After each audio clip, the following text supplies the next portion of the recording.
मैत्रिणीसोबत गैरवर्तन करून तिचा विनयभंग करणाऱ्या तरुणाविरोधात वाणगाव पोलीस स्टेशनमध्ये गुन्हा दाखल करण्यात आला आहे।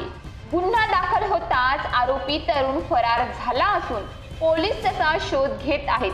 चिंचणी डहाणू रस्त्यावरील एका गावात राहणारी 17 वर्षीय विद्यार्थिनी 20 सप्टेंबर रोजी नेहमीप्रमाणे महाविद्यालयात जाण्यासाठी बसची वाट पाहत असताना गावातील रोशन बारी या तरुणाने तिला डहाणू येथील महाविद्यालयात सोडण्याचा बहाणा करून तिला आपल्या कारमध्ये बसवले।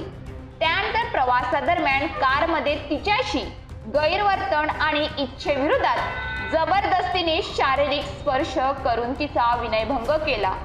याबाबत घरच्यांना सांगितल्यास वाईट परिणाम होण्याची धमकी दिली। संध्याकाळी घरी गेल्यानंतर विद्यार्थिनीने घडलेल्या प्रकाराबाबत आपल्या आईला सांगितल्यानंतर विनयभंग करणाऱ्या या तरुणाविरोधात वाणगाव पोलीस स्टेशन येथे तक्रार नोंदवण्यात आली।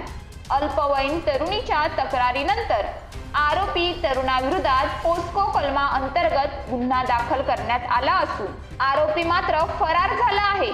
त्याच्या शोधासाठी पोलीस पथके रवाना करण्यात आली आहेत।